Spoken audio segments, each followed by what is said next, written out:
Alors, nous sommes ici au droit et recours en santé mentale pour parler de vos 20 ans quand même d'existence et d'un forum qui s'en vient. Mais tout d'abord, 20 ans d'existence, c'est pas rien.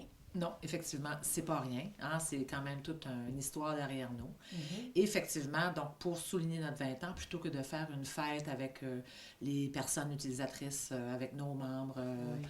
nos supporters, qui en faire écouter des sous, puis aurait peu rapporté, sinon juste le plaisir de festoyer ensemble, on a décidé, nous, le conseil d'administration, puis le comité de travail, de réaliser un forum dans lequel on conviait plein d'acteurs concernés par la défense des droits de ces personnes-là pour dire, ben, voilà l'état de situation en lien avec les mesures de contrôle, l'isolement, la contention des substances chimiques. OK.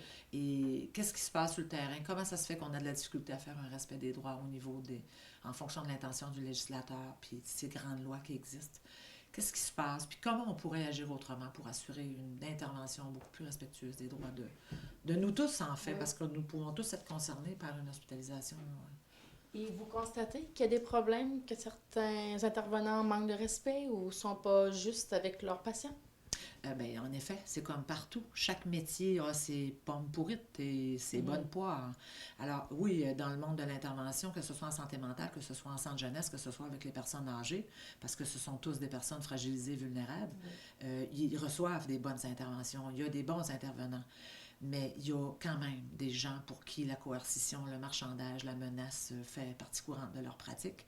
Il y a des utilisateurs de services qui vivent des périodes de perte de liberté, des périodes de mise en isolement, voire même de la contention. Il y a des gens qui subissent des traitements contre leur gré, sans consentement libre et éclairé.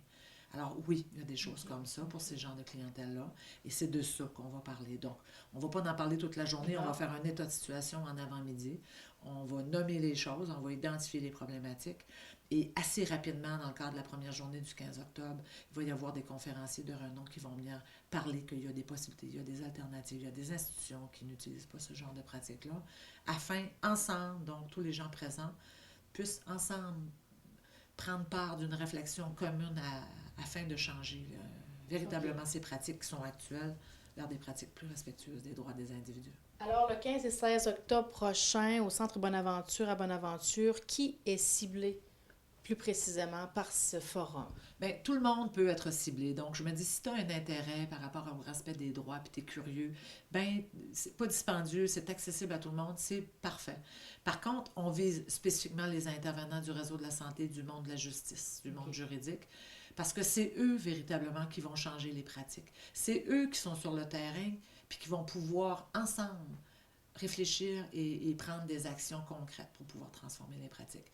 Évidemment, si ces gens-là, moi, je n'ai pas de pouvoir à ce qu'ils viennent. Je Ouais. souhaite qu'ils participent. Je souhaite que les établissements dégagent des ressources.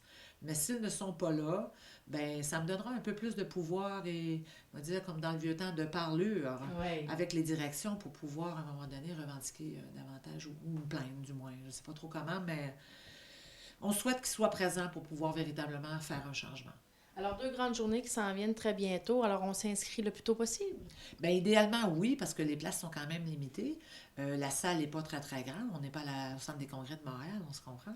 Mhm. Oui, idéalement, puis les gens peuvent le faire soit par le biais du site Internet, aller chercher la feuille d'inscription. Tout le programme, la programmation est là-dessus, avec les conférenciers, puis de quoi on va parler. Il y a une feuille d'inscription concrète qui pourra nous l'envoyer par la mail avec les choix de menu, les choix d'atelier. Le 15, c'est une journée forum sous format théâtre où c'est vraiment une journée formative. OK. Les gens écoutent. OK. Bon, on va pouvoir avoir des périodes de questions entre chaque conférencier. Et le lendemain, c'est une journée où ça va être beaucoup plus mouvementé. Les gens vont pouvoir bouger, vont pouvoir s'exprimer, parler de leurs expériences, dévoiler certaines choses et réfléchir ensemble. Donc, on est plus dans le mode atelier, échange, expérience.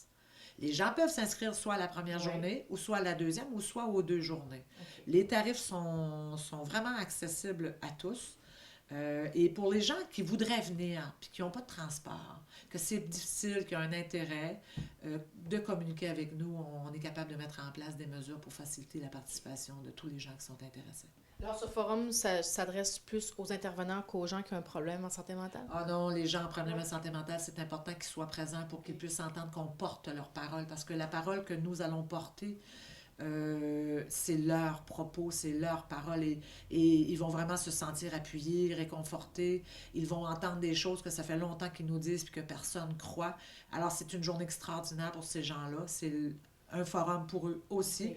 Eux, ils n'ont pas beaucoup de pouvoir individuellement de changer les choses. Mais d'entendre qu'ils ne sont pas seuls collectivement à vivre ça, ça peut être source de guérison, certainement. Et, euh, et on les invite à participer, évidemment.